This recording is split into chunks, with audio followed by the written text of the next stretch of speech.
Oke, assalamualaikum warahmatullahi wabarakatuh. Gimana kabarnya? Sehat semua? Alhamdulillah sehat ya. Tetap optimis, kita belajar ya. Oke, hari ini kita masuk pertemuan 14 Ekonomi Mikro Islam, mata kuliah kita. Dengan subtema kita hari ini kita bicara tentang distorsi pasar dalam perspektif Islam. Oke, kita flashback kemarin sedikit ya. Jadi dalam Islam itu teori-teori yang disampaikan oleh ekonomi makro dan ekonomi mikro konvensional dalam mazhab klasik itu tidak ada yang kita sebut sebagai hal yang signifikan untuk kita perdebatkan. Tapi mekanismenya adalah apabila dia bisa memberikan maslahat untuk umat, maka itu kita anggap sebuah hal yang kita garis bawahi diterima dalam ekonomi mikro Islam. Bedanya kalau dia tidak bisa memberikan manfaat, baru kita tidak bisa mengapresiasinya sebagai bagian dari kegiatan ekonomi mikro Islam. Itu ya, kemarin kita perdebatkan panjang itu ya.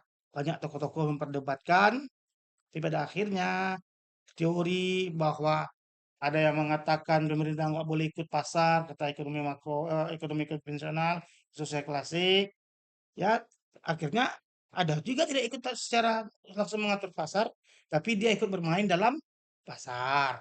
Tapi kalau terjadi yang namanya itu kejujuran, yang namanya itu apa? Keadilan, otomatis pemerintah tidak ikut dalam pasar. Tapi kalau terjadinya yang namanya ketidakjujuran, maka pemerintah ikut dalam pasar. Apa yang menyebabkan pemerintah ikut dalam pasar? Nih, ya kita lihat nih distorsi pasar dalam perspektif Islam. Nah, jadi pasar itu seyogianya kita ibaratkan kan adanya keadilan, kejujuran, etika yang baik, sehingga antara pembeli dan penjual itu saling ridho dalam bertransaksi. Ternyata itu cuma bisa kita lihat dalam praktek-praktek yang tertulis saja. Tapi dalam realitanya ternyata ada yang namanya itu penyimpangan-penyimpangan yang kita sebut dengan distorsi. Oke, lihat kita ya. Apa itu distorsi? Oke, ini ya. Kenapa kita harus bicara tentang distorsi itu? Karena kita rujuk pada hadis Nabi Muhammad SAW yang diriwayatkan oleh Anas ya, diriwayatkan oleh Anas radhiyallahu anhu di mana dia bicara tentang kenaikan harga-harga barang di kota Madinah. Hadisnya yaitu pertama yaitu harga melambung pada zaman Rasulullah SAW. Orang-orang ketika itu mengajukan saran kepada Rasulullah dengan berkata, "Ya Rasulullah, hendaklah engkau menentukan harga." Ah, maka pada waktu itu Rasulullah akhirnya menentukan harga. Ya dengan catatan tidak merugikan pihak manapun. Artinya menemukan keadilan. Rasulullah SAW berkata, membalas pertanyaan dari para sahabatnya ya, sesungguhnya Allah lah yang menentukan harga, yang menahan dan melapangkan dan memberi rezeki. Ya, ini seiring dengan disampaikan oleh teori klasik bahwa seharusnya pasar itu dibiarkan dengan persaingan sempurna. Nah, tidak boleh masuk yang namanya itu pemerintah dalam mengotak-atik. Nah, sesuai nih. Allah lah yang menentukan harga, yang menahan dan melapangkan dan memberi rezeki. Artinya terjadinya mekanisme pasar yang kita sebut dengan persaingan sempurna atau yang kita sebut pasar tanpa adanya barrier, hambatan, non barrier. Tapi pada hakikatnya kita lanjutkan lagi. ah, Sangat aku harapkan bahwa kelak aku menemui Allah dalam keadaan tidak seorang pun dari kamu menuntut tentang kezaliman dalam darah maupun harta. Nah, di situ sampaikan Allah lagi. Memang ya Allah yang menentukan dan melapangkan dan memberi rezeki. Tapi nantinya katanya ya, kalau kita tafsirkan ya, nanti kamu kelak akan menuntut aku kata Nabi Muhammad ya tentang kezaliman dalam darah maupun harta. Artinya ya kalau terjadi kezaliman di pasar itu yang kena itu bukanlah utamanya mereka-mereka yang bertransaksi tapi juga Rasulullah akan dituntut. Makanya pada akhirnya disampaikanlah oleh Rasulullah bahwa pasar itu ya ini lanjutan ya tempatnya banyak setan. Pernah dengar nggak? pasar itu tempatnya banyak setan. Karena apa? Karena di pasar itulah kalau tidak berlandaskan agama, ya tapi mementingkan dunia, maka yang timbul adalah tadi, yang timbul adalah yang merugikan di satu belah pihak. Yang kita sebut dengan distorsi pasar. Nah, oke lah. Oke, kita lihat nih hadisnya. Bahwa Rasulullah pernah mengatakan pasar itu tempatnya setan. Hmm. Hadis yang mengatakan pasar adalah tempat setan. Ah, nggak ada banyak. Nggak ada internetnya. Kita cek dulu internetnya. Masih ini.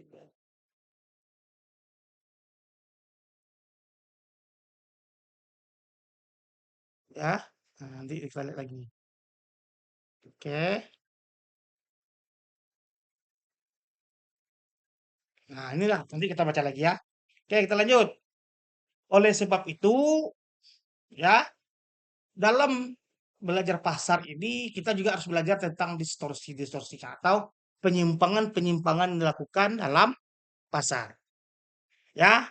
Nah, di sini lagi. Coba baca Aat. Hal menarik dari hadis di atas adalah sikap Nabi yang tidak mau menetapkan harga meskipun banyak sahabat yang menginginkan untuk ditetapkan harga-harga yang ada di pasar. Padahal seandainya Nabi mau, tentu para sahabat akan memanfaatnya.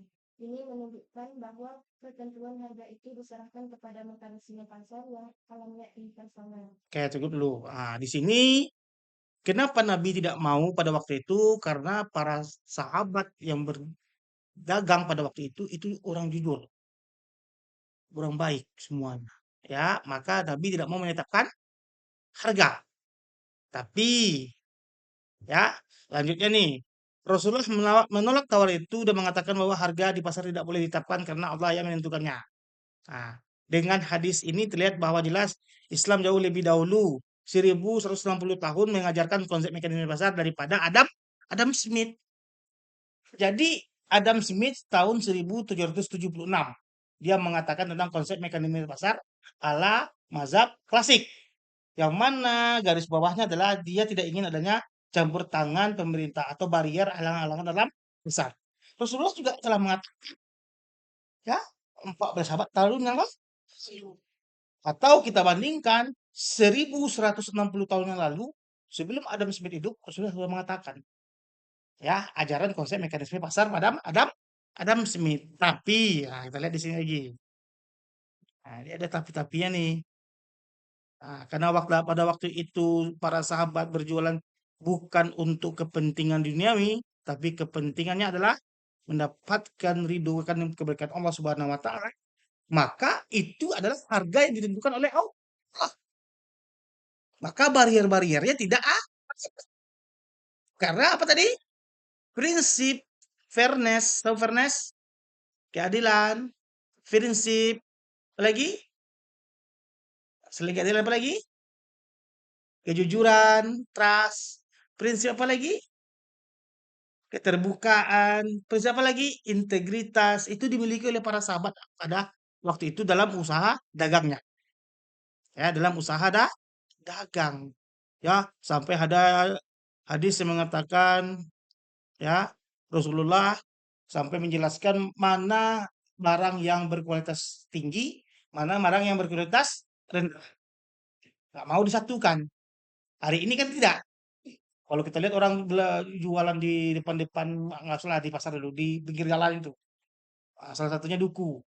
Duku atasnya tidak nampak yang hitam-hitamnya. Tapi pas bawahnya ada yang hitam-hitamnya. Nah, itu menandakan kurangnya keyakinan kita bahwa semua rezeki kita itu Allah yang menentukan. Oke. Jadi Pak, kenapa bicara di sesi pasar tadi? Lama-kelamaan ya terjadinya yang namanya itu merubahnya tujuan dari kita berbisnis. Dari mencari ridho Allah, tujuannya mencari keuntungan. Perlu Bapak garis bawahi ya, kalau Adam Smith bicara tentang yang namanya itu non-barrier market, pasar yang tidak ada bariernya, tapi dia bicara tujuannya adalah keuntungan, profitable, mendapatkan keuntungan duniawi. Bagaimana prinsipnya adalah dengan biaya serendah-rendahnya menghasilkan keuntungan sebesar-besarnya.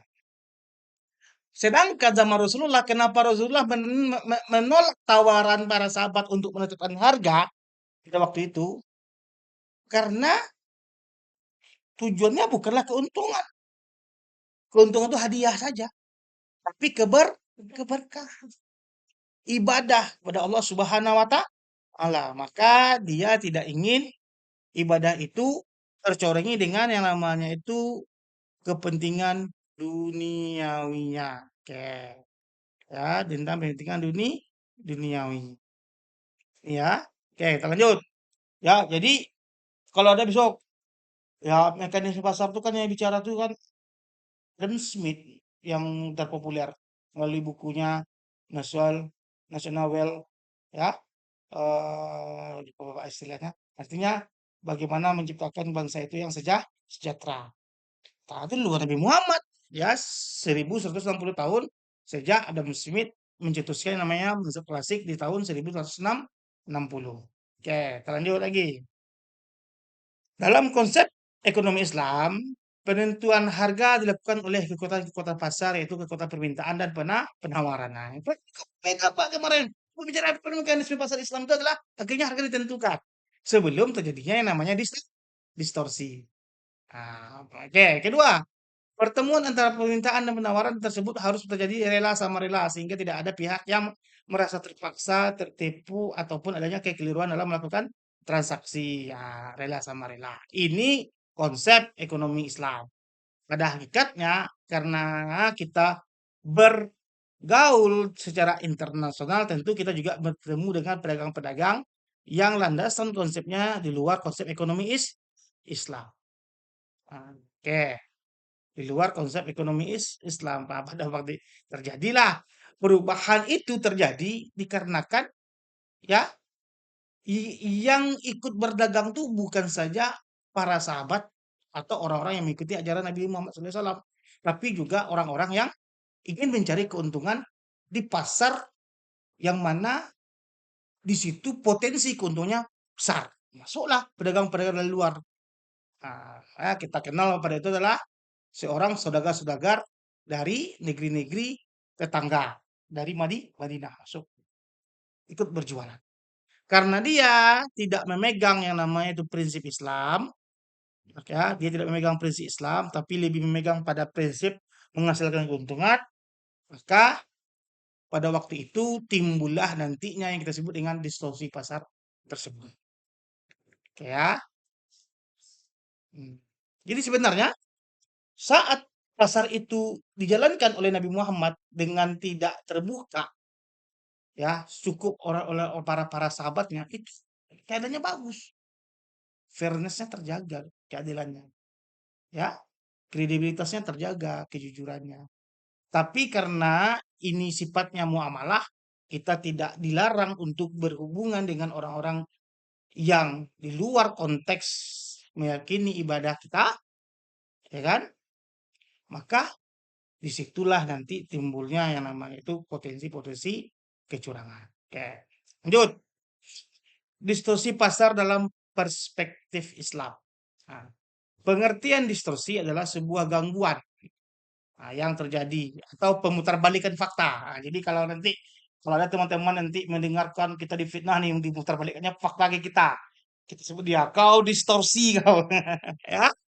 Nah, atau mengganggu. Ada kata lagi fokus membaca, diganggu sama kawan-kawan, bilang aja kasar distorsi, ya. Kalimat-kalimat atau kata-kata yang baru dalam kamus bahasa Indonesia atau disebut dengan penyimpangan, ya penyimpangan. Nah, dari fakta yang seharusnya terjadi. Jadi kalau ada yang namanya hari ini kegiatan sosial ada yang menyimpang berarti dia distorsi itu kehidupannya itu ya dalam bahasa Indonesia. Oke, kita lanjutkan. Sedangkan secara umum dapat dikatakan sebagai suatu tempat pasar, ya, suatu tempat bertemunya antara pembeli dengan penjual. Menurut Murni Sumardi 1997. Jadi Distorsi itu adalah penyimpangan, gangguan, apalagi pemutarbalikan fakta, ya kan, melanggar aturan. Sedangkan pasar kata Murni Sumarni adalah bertemunya penjual dengan pembeli. Di situlah kalau bertemunya penjual dengan pembeli, tapi dalamnya itu ada gangguan, ada yang namanya pemutarbalikan fakta, ada penyimpangan, apalagi ada yang namanya itu melanggar aturan yang telah disepakati, maka itu kita sebut dengan distorsi pasar. Oke. Dalam Islam, distorsi itu dijelaskan seperti ini. Sebuah gangguan yang terjadi terhadap sebuah mekanisme pasar yang sempurna menurut prinsip Islam. Jadi, mekanisme pasar itu sudah sempurna. Ya, Allah yang menentukan harga. Allah lah yang menetapkan rezekimu masing-masing. Tapi di dalam itu nanti timbullah orang yang bersiasat untuk merugikan ke salah satu pihak. Artinya, dia melawan ketetapan Allah Subhanahu wa taala. Apakah bisa, Pak? Kalau di dunia ini mungkin dibiarkan Allah Subhanahu wa taala, tapi kan nanti pertanggungjawabannya di akhirat. Contohnya nih, harganya kan sudah ditetapkan nih, rela sama rela antara pembeli dan penjual. Tapi karena distributor di atas si penjual, ini kan penjual kan ibarat kan paling rendah tuh dalam hierarki distribusinya. Kan dia paling rendah tujuh langsung kepada konsumennya, ya kan? Tapi kan di atasnya ada lagi, ada distributor besar, ada produsennya. Mungkin si pengencer ini, ya dia sudah tenang dengan keadaan hari ini. Tapi faktanya si distribusi besar ini atau si produsen ini di atas lagi ingin keuntungan besar. Maka dibuatkannya lah berbagai macam alasan supaya menaikkan harga. Nanti kita lihat tuh apa contoh-contohnya. Ataupun bisa dikatakan bahwasanya distorsi pasar ialah suatu fakta yang terjadi di lapangan atau mekanisme pasar yang mana fakta tersebut tidak sesuai dengan teritori yang seharusnya terjadi di dalam sebuah mekanisme pasar. Contohnya gini, tidak ada kejadian bencana alam, tidak ada kejadian pancaroba cuaca, tidak ada kejadian yang namanya gagal panen, infrastruktur bagus, kondisi masyarakat dalam produksinya juga bagus. Tapi naik harga. Seharusnya kan kalau kita bicara ya, kalau kita bicara tentang harga kemarin, harga itu salah satu yang bisa menaikkannya adalah yaitu pertama biaya produksinya, yang kedua adalah yang kita sebut dengan yang namanya itu perkiraan atau kita sebut dengan ramalan, yang ketiga kita sebut dengan yang hari ini hal-hal yang menghambat distribusi barang untuk menghasilkan sebuah produk. Nah, kalau itu nggak terjadi, ya nggak naik kosnya, tapi faktanya naik harganya. Maka akhirnya antara teori-teori dengan fakta di lapangan kan tidak sejalan. Maka itu kita sebut dengan distorsi pasar, ya, atau disebut dengan apa? Yang harusnya faktanya itu damai, akhirnya dibuatnya tidak damai. Contohnya nih, dibilangnya, Pak di sana Pak, terjadi gangguan lancar bencana alam Pak. Padahal nggak terjadi. Dia intinya ingin menambah biaya produksinya. Dalam hal ini adalah biaya distribusi supaya harga harga naik. Oke. Nih, bagian distorsi pasar. Oke, kita lihat nanti ya, bagian distorsi pasar. Oke ya, ini bagannya. Distorsi pasar. Pertama ada kita kenal dengan namanya rekayasa supply dan rekayasa demand. Apa itu kata rekayasa? Pernah dengar nggak kata rekayasa? Kata rekayasa supply dan demand ini kita sebut hari ini adalah dengan create demand and create supply. Create of demand, create of supply. Merekayasa supply dan merekayasa demand. Di bawahnya nampak ya, ada bagiannya. Di bawahnya ada namanya bainajasi dan ikhtikar.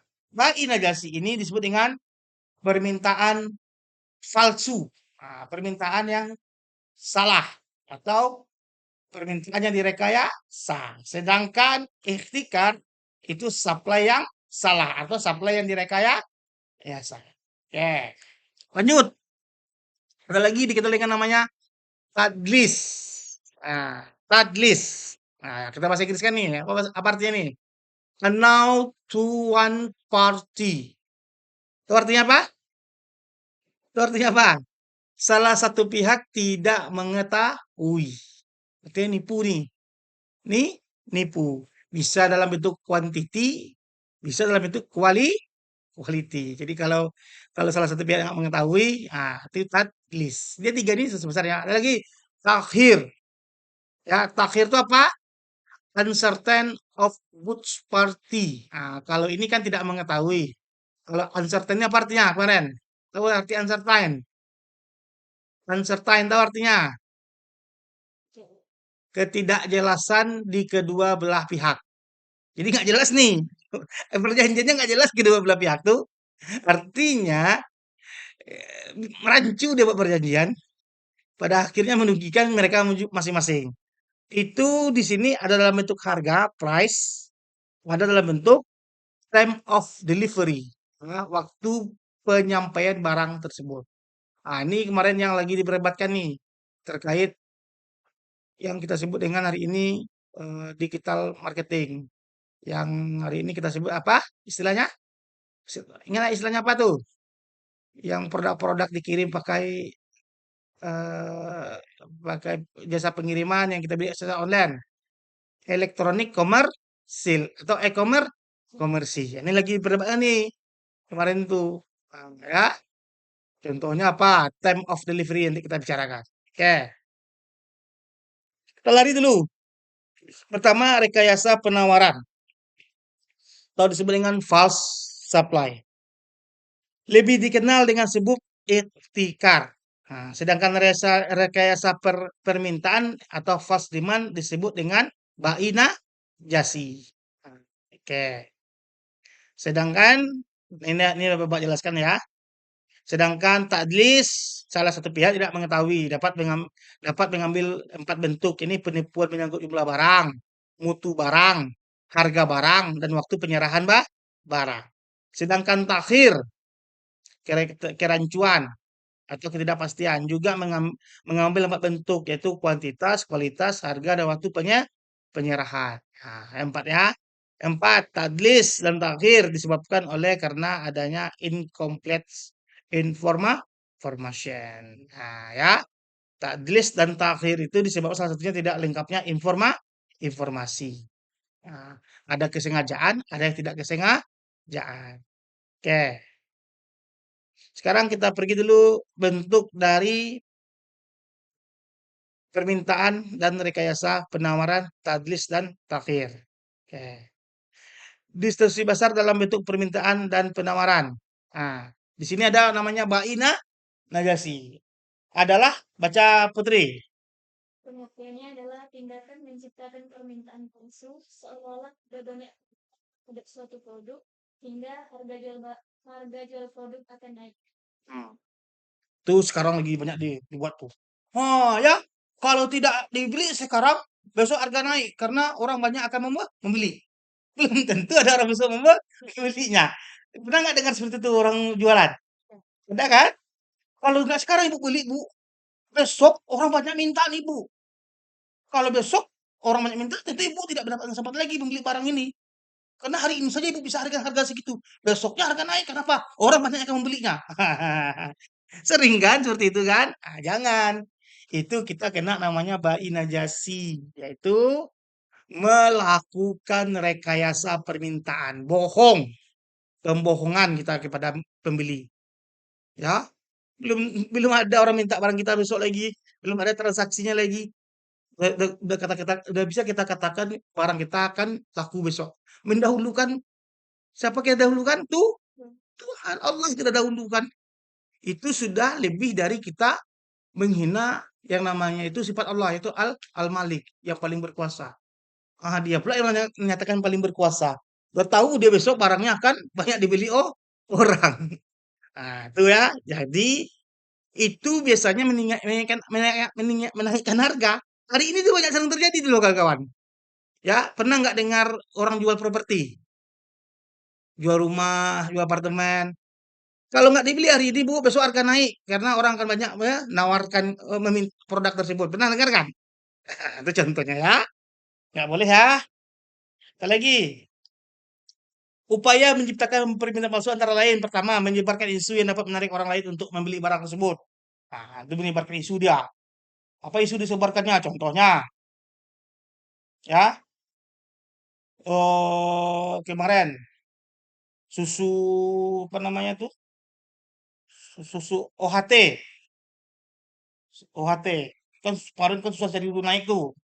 Disebarkannya susu OHT ini akan diambil atau diborong oleh MBG, ya kan? Kan ada isu kemarin tuh. Sehingga pada akhirnya orang berebut-rebut untuk membelinya. Takutnya nanti MBG duluan, khususnya pada pedagang-pedagang kopi pada waktu itu. Ya kan? Tapi pedagang kopi kan ribut tuh. Mana susu HT kami? Kalau kami nggak dapat susu HT itu mungkin kami nggak bisa dagang katanya. Dengar nggak kemarin? Tahu fenomenanya? Ah, lu nggak menikmati kopi. Salah satunya Starling itu, ya. Starbucks keliling tuh kemarin itu ribut tuh semua itu, ya, karena UHT akan diborong oleh MBG katanya. Kedua, melakukan order pemilihan semu untuk memunculkan efek psikologis orang lain untuk membeli dan bersaing dalam harga. Udah buatnya kwitansi palsu, ya, contohnya dibuatnya kwitansi palsu. Tanggal sekian si fulan telah membeli barang ini dan akan dibayar tanggal sekian juga. Contohnya nih, sekarang tanggal berapa? 17. 17 harganya masih 2.000. Tapi si fulan sudah membuat kwitansi palsu bahwa barang ini akan dibeli 20.000 di tanggal 20. 3 hari lagi akan dibeli oleh si fulan lain 20.000. Itu dilihatnya kepada kita tuh. Ini Pak, perjanjian saya Pak dengan si fulan. Kalau Bapak nggak beli sekarang, ini harga akan naik 20.000 di tanggal 20. Si fulan sudah bersedia Pak, ini tanda tangannya Pak. Untuk menghancurkan psikologis kita. Iyalah Pak, saya sekarang beli. Kalau tanggal 20 nanti dia juga yang langsung membeli. Kenapa nggak Bapak jual kepada dia? Karena ada orang cerdik tuh. Bapak jual kepada dia. Kan dia mau membayar lebih itu. Oh enggak Pak, karena saya kan orangnya komitmen. Ya kan? Siapa yang pertama membeli, menawarkan atau meminta itu yang utama saya. Bapak lah yang sekarang yang pertama kali meminta menginginkan produk ini. Tentu Bapak yang saya utamakan. Saya bukan orang-orangnya bukan mencari untung Pak, tapi menjaga komitmen. Nah, ada seperti itu gayanya.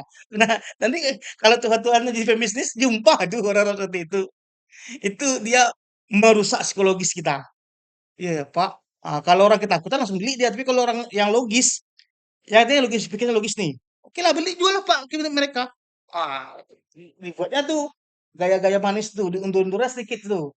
Dan kalau tadi kan dia nekan, nekan kan? Karena si pembeli cerdik disuruhnya beli jual lah Kak pada mereka Pak. Kan Bapak lebih dapat untung. 3 hari lagi Bapak nunggunya udah. Habis itu dibuat lagi pendekatan secara persuasif, secara pride. Begitu Pak. Bapak ini orangnya yang pertama kali menjual Pak. Saya ini orangnya punya integritas. Gak mungkin saya menzolimi Bapak. Bapak pertama kali nelpon saya. Dia kemarin baru nelpon saya Pak. Dia hari ini mau nelpon saya. Walaupun dibuatnya surat perjanjian itu saya tanda tangani. Tapi kan Bapak dulu yang harus saya utamakan. Karena di perjanjian itu kalau tanggal 20, dia kan mau tanggal 20 harga segitu. Ya, kalau barangnya habis sekarang, itu saya nggak lagi jualan produk ini ke mereka. Bisa dilakukan seperti itu. Ya, banyak ya cara-caranya. Yang ketiga, melakukan pembelian pancingan sehingga terciptanya sentimen pasar. Bila harga sudah naik sampai level yang diinginkan, maka yang bersangkutan akan melakukan aksi ambil untung untuk melepas kembali barang yang sudah dibeli. Ketiga, melakukan pembelian. Jadi ada dia jual produk nih, dia jual produk, lalu dia jual produk, atau dia baru buka toko atau buka restoran, dipanggilnya orang banyak-banyak dibayarnya. Putri AA carikan 200 orang ya. Ini saya kasih uang ke mereka sebelum ini kan harganya kan cuma 10.000 nih. Saya kasih uang ke mereka itu 15.000, 5.000 untuk honor mereka, 10.000 untuk beli produk saya. Tapi usahakan ada 100 orang ya. Tahu orang 100 orang beli. Kan dibeli, tapi kan pakai uang dia sendiri. Itu namanya pembelian pancingan. Itu cara-caranya ya, pembelian pancingan. Pakai uangnya sendiri, dipancingnya pakai uang sendiri. Habis itu ternyata orang banyak datang. Wow, setelah itu di posting lah di media sosial. Ya, Contohnya ya, bakso bakar Aat laris cuma hitungan 3 menit sejak awal dibuka. Oh, kan lihatnya keramaian tuh kan terus, oh udah capek-capek tuh kasih kasih pura-pura. Padahal tuh uang Aat sendiri kebalikan. Rugi pula 5.000 tuh. Ngasih honor mereka untuk pura-pura mau membeli. Kan 15.000. Oh. Sehingga pada akhirnya besok Aat bilang, karena permintaan banyak harga saya naikkan. Naikkan lagi, kasih 15.000 lagi. Tapi sekarang kan kemarin kamu 5.000, sekarang kamu dapat cuma 3.000 ya, 12.000 saya naikkan harga. Oke, terus, tapi kan mereka masih dapat uang 3.000, dapat uang pula makan makanan. Oh, datang lagi, sampai dibuat aat sampai selama seminggu. Kan viral tuh kemana-mana tuh. Akhirnya orang lain tertarik lagi. Ya, itu namanya adalah persuasif. Ya, dipancing dulu. Nah, pas orang tertarik, disitulah ditetapkannya harga sebenarnya. Kenapa? Karena dia awal-awal sudah bakar uang.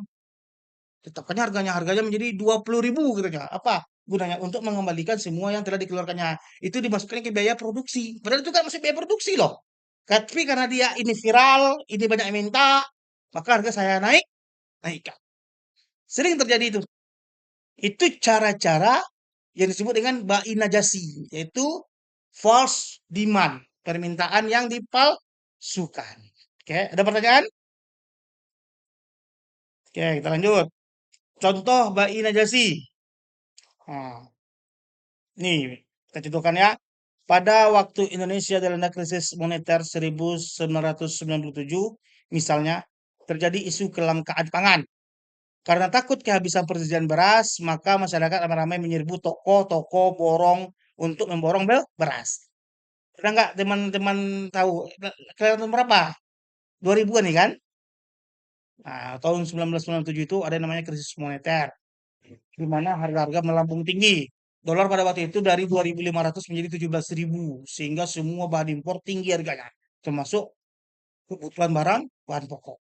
Pada waktu itu dibilang, ya kelangkaan terjadi di mana-mana. Karena apa? Karena orang takut nanti ditetapkan harga baru yang kenaikannya itu hampir 300%, 3 kali lipat.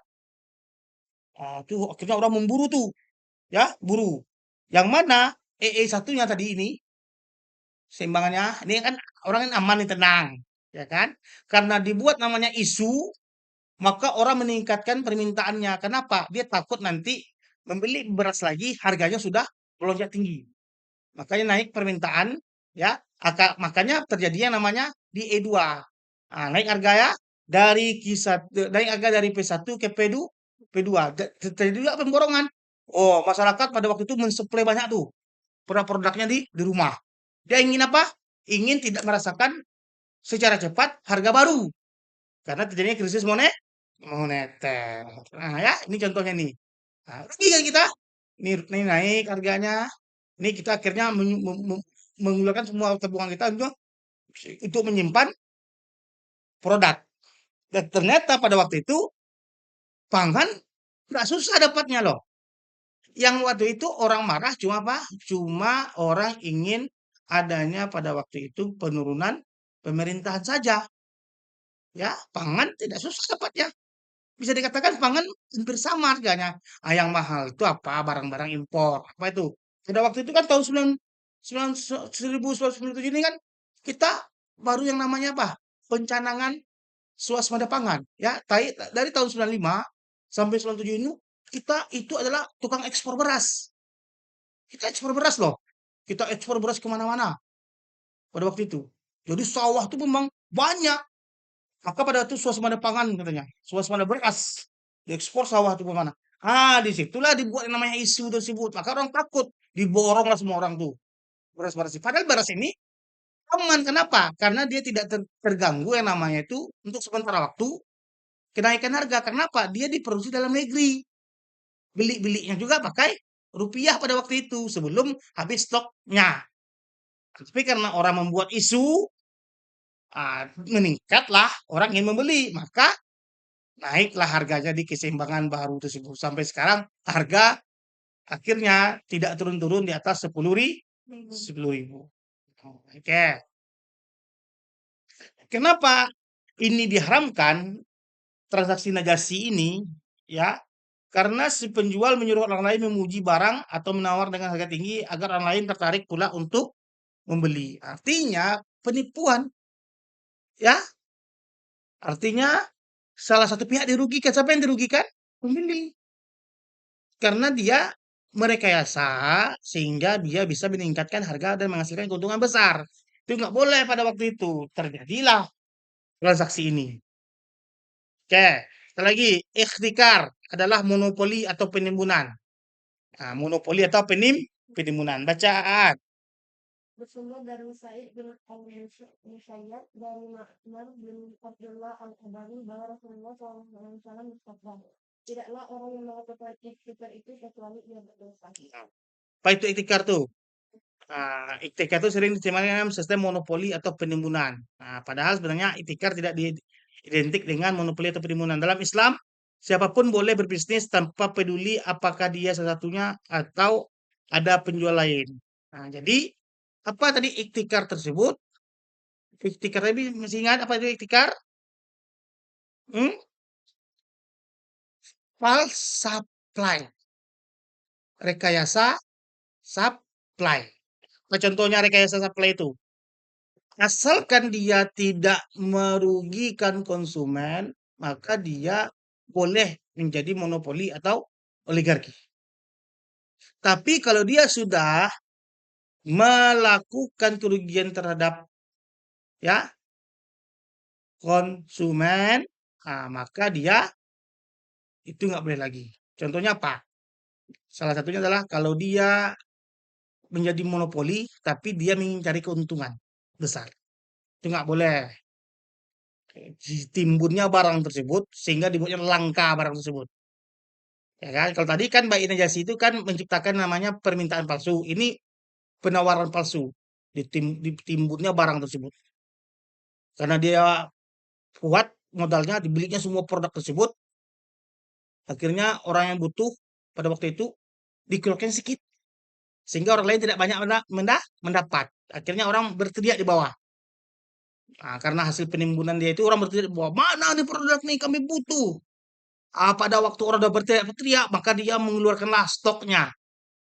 Nah, kemarin Bapak jelaskan itu ya, stoknya. Sehingga dia keluarkan stoknya tapi dengan catatan harga dinaikkannya.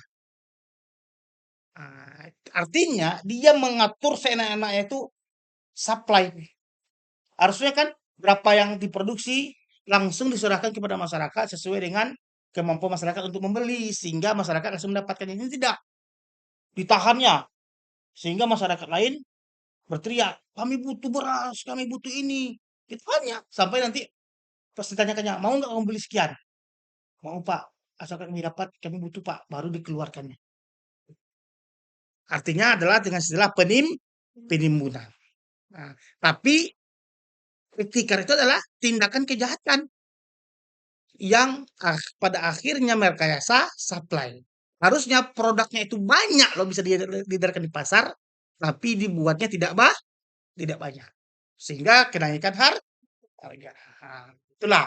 Nah, apa contoh prakteknya Pak? Penimbunan barang. Penimbunan barang. Oke, lanjut. Bagaimana Pak transaksi ikhtikar nih Pak? Nih contohnya nih. Nih contohnya. Ya. Hmm. Di E1 ya kan? Dan S1 sampai 1 itu kan harganya berada pada P1 ya kan? Pada P1. Lalu lakukan adalah pengurangan produk dari Q1 ke Q2 kan kurang tuh kan? Berkurang nggak? Kan kalau semakin ke kanan dia semakin ah, dikuranginya tik produknya dari Q1 ke Q2. Sehingga harganya naik nih P2. Nih, akhirnya timbul keseimbangan baru. Padahal permintaan tetap, tapi karena dia mengurangi produk yang di lapangan, maka terbentuklah garis supply baru. Ke atas nih, naik ke atas ke arah kiri. Kalau naik ke atas ke arah kanan kan semakin murah. Kalau naik turun ke bawah ke arah kanan kan semakin murah. Ini naik ke atas ke arah kiri. Sehingga pada akhirnya menaikkan harga. Kenapa? Produk dikurangi beredar, harga naik. Ini cara-cara nih ya, untuk mencari keuntungan.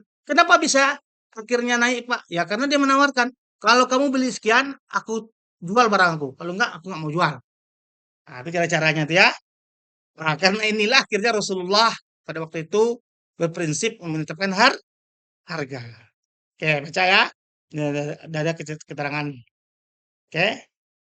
Itu disebut dengan monopoly ransaking atau pencari untung sendiri. Ya, dia ingin untung sendiri aja. Dikorbankan orang lain, serahlah. Penting aku untung. Orang nggak makan terserah lah. Penting aku untung. Kalau dia mau beli harga sekian, aku jual. Kalau enggak. Ya. Nah, jahat itu orangnya tuh, ya. Nah, akhirnya butuh negara akhirnya, ya kan? Lanjut kita lagi. Target ikhtikar adalah memproduksi lebih sedikit dari kemampuan produksinya untuk mendapatkan keuntungan yang lebih tinggi. Artinya, dia sebenarnya bisa memproduksi banyak sesuai dengan kebutuhan masyarakat, tapi diproduksinya sedikit atau dikeluarkannya sedikit supaya dia bisa mengambil keuntungan yang lebih banyak. Itu jahat kamu, kan? Oke, lanjut kita lagi. Apa contohnya? Talaki ruban adalah tindakan yang dilakukan oleh pedagang kota atau pihak yang lebih memiliki informasi yang lebih membeli barang petani atau produsen yang memiliki informasi yang benar tentang harga di pasar. Maka yang masih di luar kota mendapatkan harga yang lebih murah daripada harga yang sesungguhnya. Ini disebut dengan talaki ruban.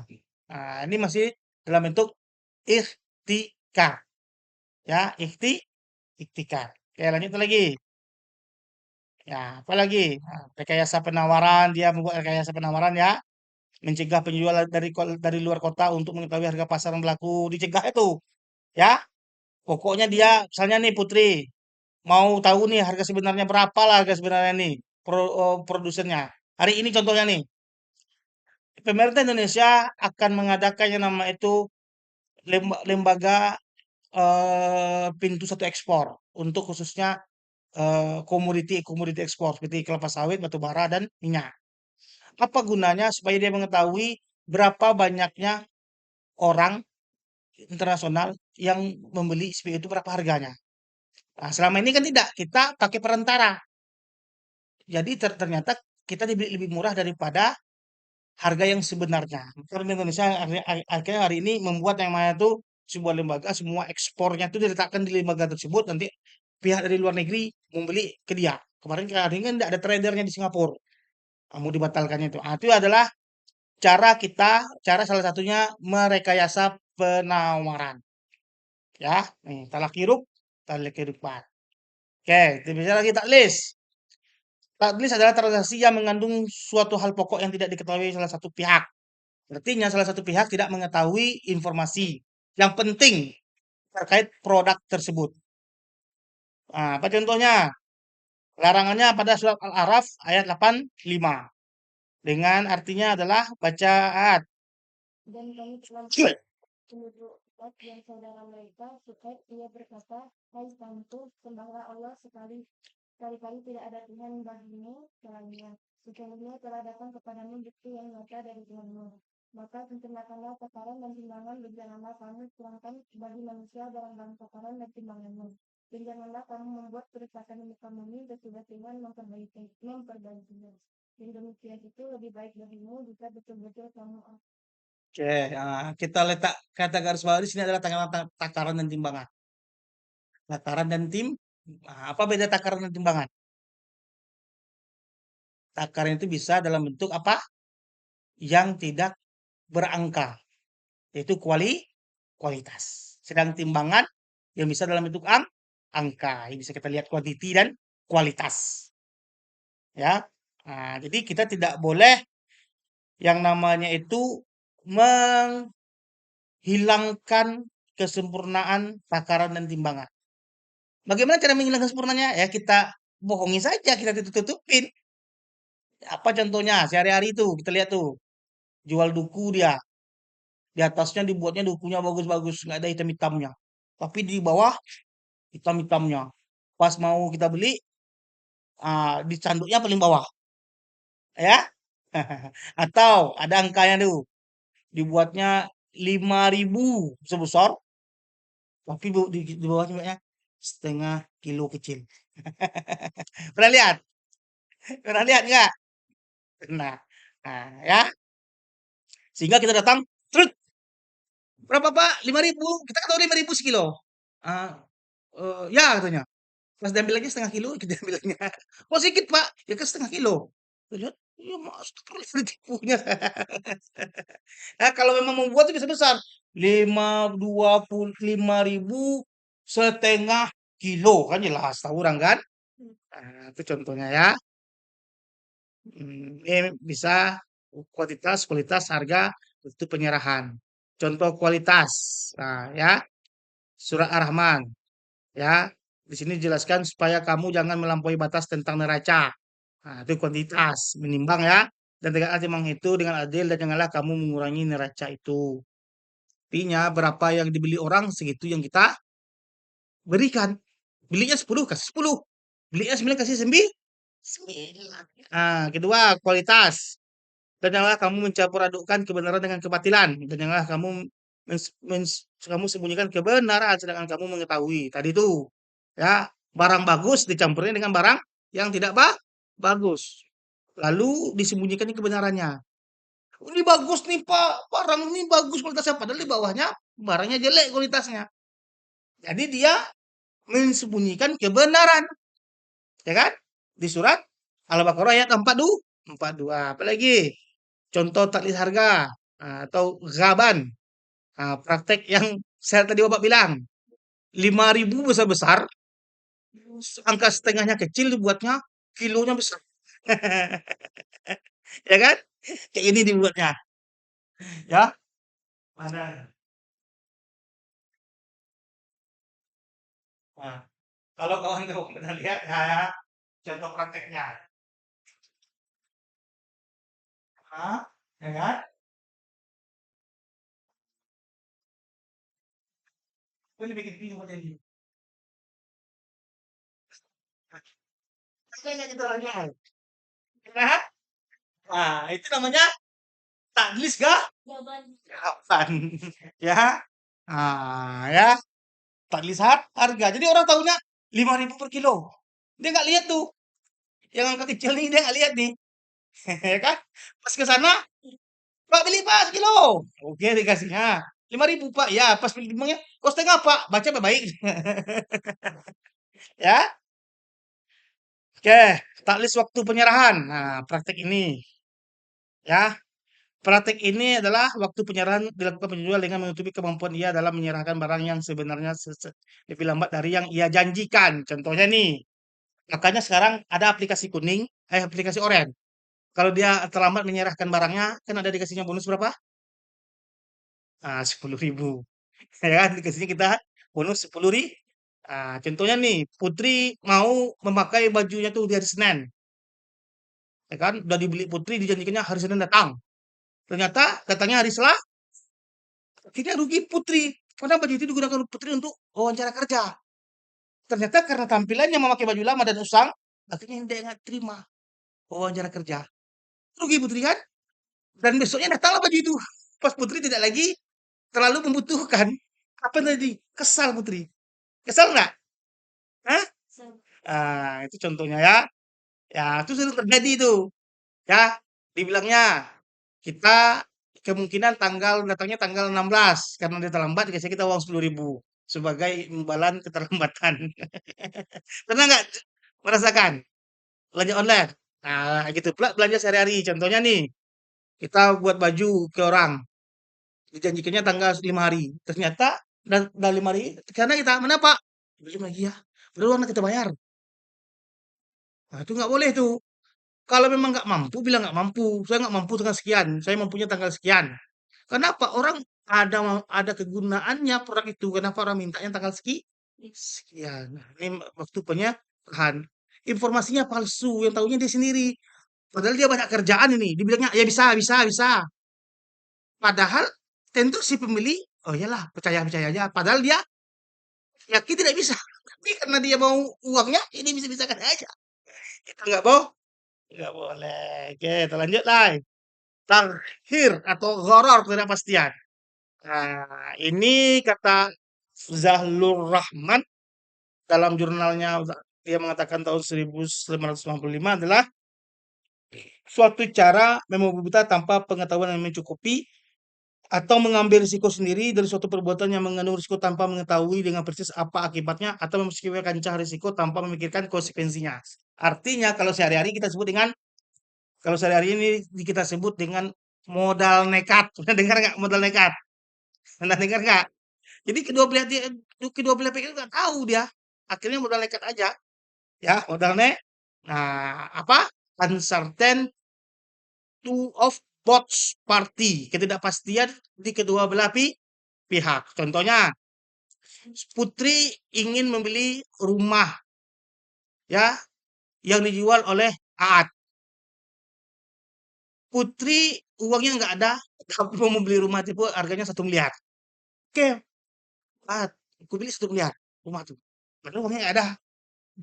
Caranya untuk mendapatkan rumah itu dia cari utang dulu, ya kan? Ya kan? Tapi ada pikir Putri ada uang nih.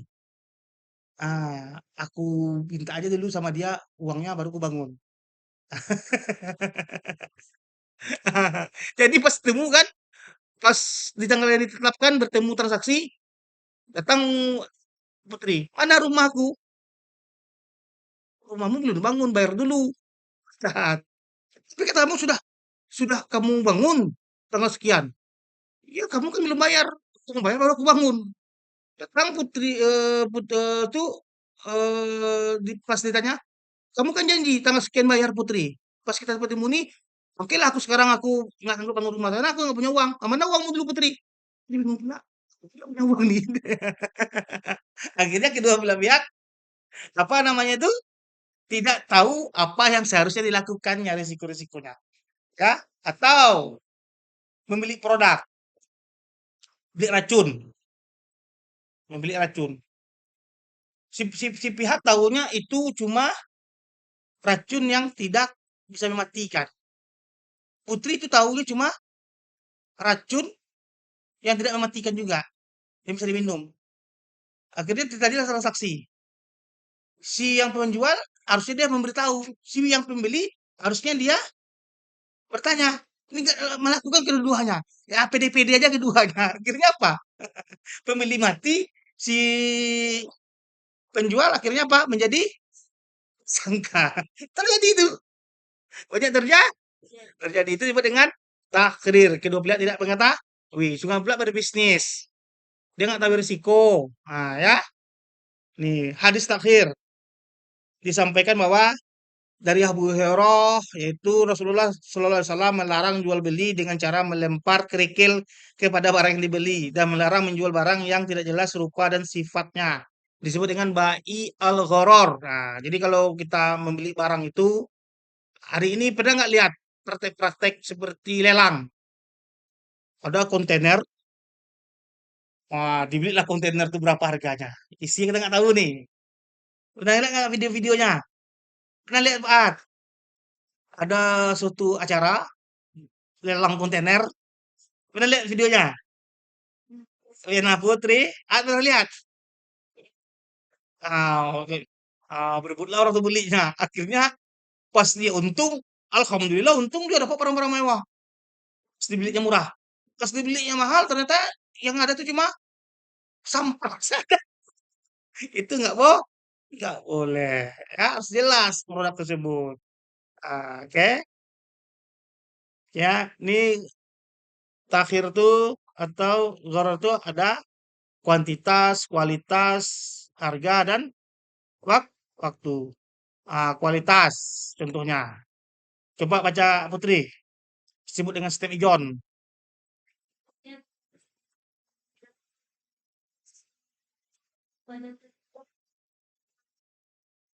Padahal pada setiap kesepakatan dilakukan, sawah si petani dapat dipanen.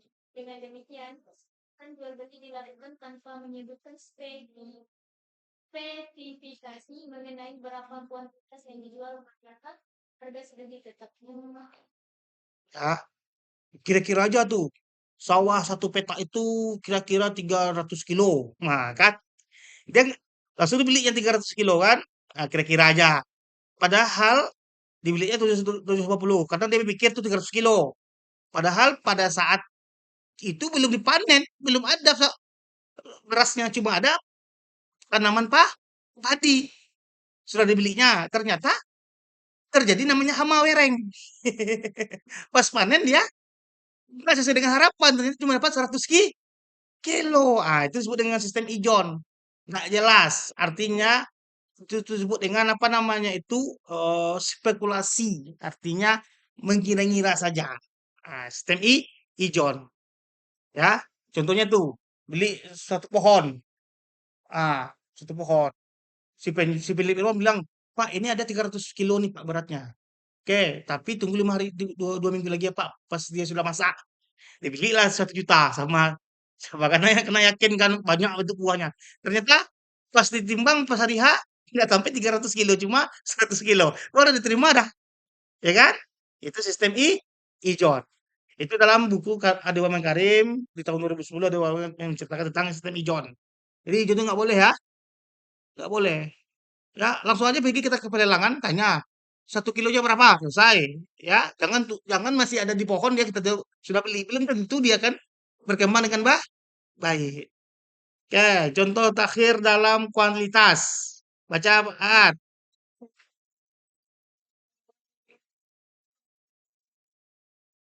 Sepakat untuk menyerahkan bukti tersebut segera setelah seharga 1 juta dalam Ya, harga 1 juta. Dalam hal ini, baik penjual maupun si pembeli tidak dapat memastikan kondisi fisik tanah bukti tersebut di mana beli.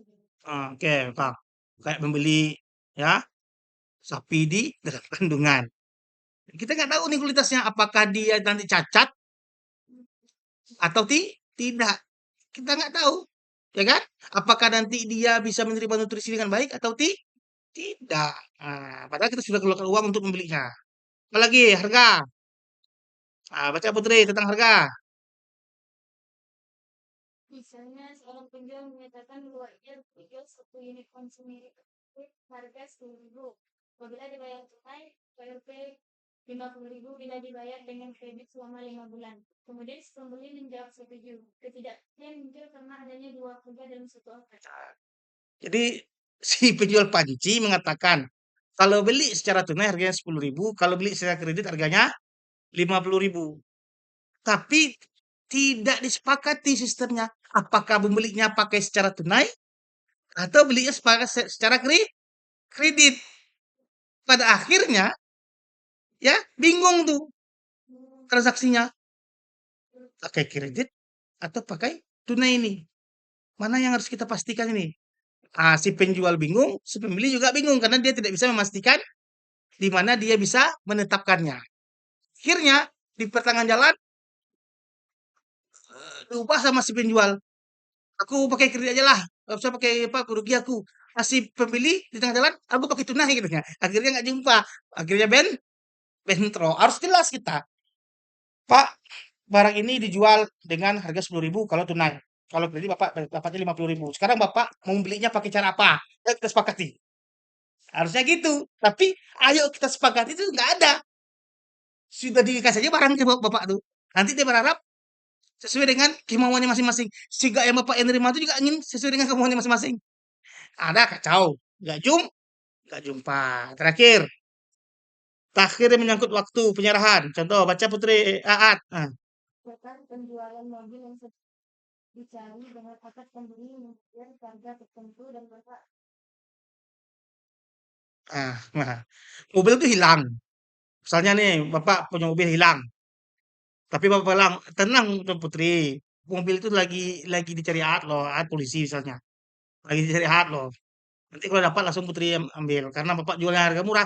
Harusnya mobil itu harganya 200 juta. Karena hilang di judul orang lain. Karena Putri polisi lagi dicari. Nah, Putri, Bapak jual 100 juta aja lah. Mana mobilnya? Mobilnya lagi dicari sama Aat. Kan hilang. Ya kan? Sedangkan hilang. Oke, Bapak terima uang 100 juta. Tapi pertanyaan Bapak, kapan Putri merasakan mobil tersebut? Kalau mobilnya dijumpai oleh A, kalau nggak dijumpai, akan merasakan karena kesepakatannya Putri sudah punya mobil. Kalau Aat berhasil dari itu takhir menyangkut waktu penyerahan. Oke, ada lagi pertanyaan? Nih ya, tutup. Intinya kawan-kawan, dasar-dasar itulah, yaitu dari yang namanya kita sebut dengan apa tadi yang pertama? Distorsi pasar itu yang pertama apa namanya? Yang bagian tadi, Rekayasa. rekayasa demand dan rekayasa yang kita sebut dengan ik, iktikar. Apa lagi? Ada namanya tadlis. Yang kedua ada namanya gharar. Karena tiga praktek itulah akhirnya pada zaman Rasulullah penetapan harga itu dilakukan. Karena pada mulai orang itu memikirkan dunia, bukan lagi keberkahan oleh Allah Subhanahu wa taala. Oke? Ada pertanyaan silakan kita diskusi, kalau enggak Bapak tutup. Pak, tentang pemerintah tidak seperti kita lepaskan. Kalau seandainya kita lihat dari kasus-kasus kayak kan banyak orang yang bilang Pak, kan sekarang harga-harga minyak lagi naik-naik. Ya, Tuh ada orang yang bilang kayak gitu. ya.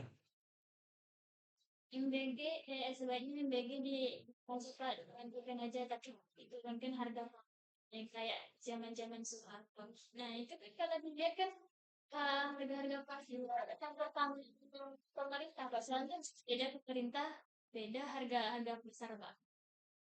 Eh, pada dasarnya pada hari ini sistem harga yang disampaikan oleh Islam terkait tidak ada campur tangan orang lain karena Allah menentukan harga dengan tujuan keberkahan serta yang disampaikan oleh Adam Smith no barrier market itu kepada halangan dengan tujuannya keuntungan duniawi itu sebenarnya pada prakteknya banyak terjadi yang namanya itu rintangan. Karena kalau duniawi dia mencari keuntungan, yang kaya semakin kaya, yang miskin semakin miskin. Sedangkan ini yang disampaikan oleh Allah, harga Allah yang menentukan, dia menjadi keberkahan. Tapi banyak orang yang tidak menjalankan perintah Allah, menjadi umat muslim apa? Baik. Sehingga timbullah distorsi pasar ini. Sampaikan oleh Putri tadi, bagaimana pemerintah Pak? Karena tadi banyaknya distorsi pasar, maka pemerintah akhirnya ikut campur tangan. Terkait BBM hari ini, kan yang naik adalah pertamax katanya. Naik pertamax menjadi 16.500 sekian gitu ya kan. Dan dikatakannya itu adalah BBM non subsidi, sedangkan Pertalite masih disubsidi. Tapi catatannya untuk dunia industri produksi ya kan, baik itu produk-produk maupun jasa, itu semuanya diwajibkan menggunakan bahan bakar non subsidi. Misalnya nih, kita mau buat suatu produk, ya, ini yang pabrik-pabrik ya, yang pabrik-pabrik besar, kayak buat deterjen, buat minyak kelapa sawit, itu semua bahan bakarnya non subsidi. Walaupun untuk masyarakat ada pertalite yang tetap harganya, tapi untuk bisnis dia dipaksa membeli yang non subsidi. Tentu kalau harga naik, bahan bakar non subsidinya, tentu juga biaya produksi juga akan naik. Oleh sebab itu karena biaya produksi naik, maka harga juga akan berakhiran naik. Sehingga itu memunculkan yang namanya gejolak, ketidakstabilan. Yang hari ini narasinya yang mengatakan bahwa yang naik kan yang non subsidi, yang subsidi masih nggak naik. Oke, Putri, Bapak, Aat beli Pertalite, oke nggak terasa.